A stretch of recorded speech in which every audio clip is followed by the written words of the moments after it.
शिक्षापत्रिप्रिय शिक्षापत्रिसेवाम् अवधारय। શિક્ષાપત્રીના શ્લોક 191 થી 200। અને અમારા જે સાધુ તેમણે આપતકાળ પડ્યા વિના રાત્રિને વિશે સંગ સોબત વિનાનું ચાલવું નહીં, અને આપતકાળ પડ્યા વિના એકલા પણ ચાલવું નહીં, અને જે વસ્ત્ર બહુ મૂલ્યવાળું હોય તથા ચિત્ર વિચિત્ર ભાતનું હોય તથા કુસુમાદિક જે રંગ તેણે કરીને રંગેલું હોય તથા સાલ દુસાલા હોય અને તે બીજાની ઈચ્છાએ કરીને પોતાને પ્રાપ્ત થતું હોય એવું જે વસ્ત્ર તે પોતે પહેરવું કે ઓઢવું નહીં, અને ભિક્ષા તથા સભા પ્રસંગ એ બે કાર્ય વિના ગૃહસ્થના ઘર પ્રત્યે જવું નહીં, અને ભગવાનની જે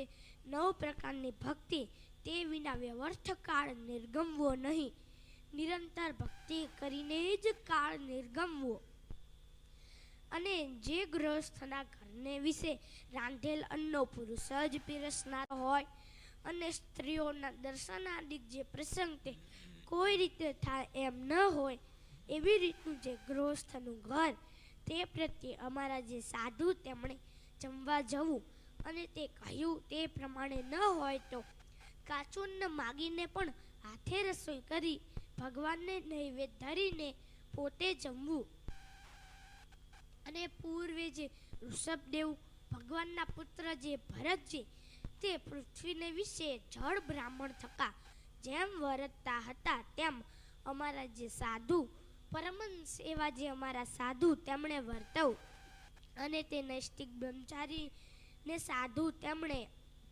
તાંબુલ તથા અફીણ તથા તમાકુ ઇત્યાદિકનું ભક્ષણ કરીને જતને કરીને વર્જવું,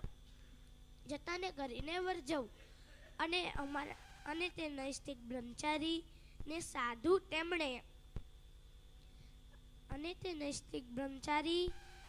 સાધુ તેમણે ગર્ભધાનાદિક જે સંસ્કાર તેમને વિશે જમવું નહીં, તથા એકાદ સાહ પર્યંત જે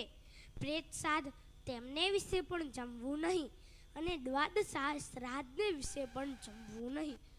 અને રોગાદી કાપટકાળ પડ્યા વિના દિવસે સૂવું નહીં,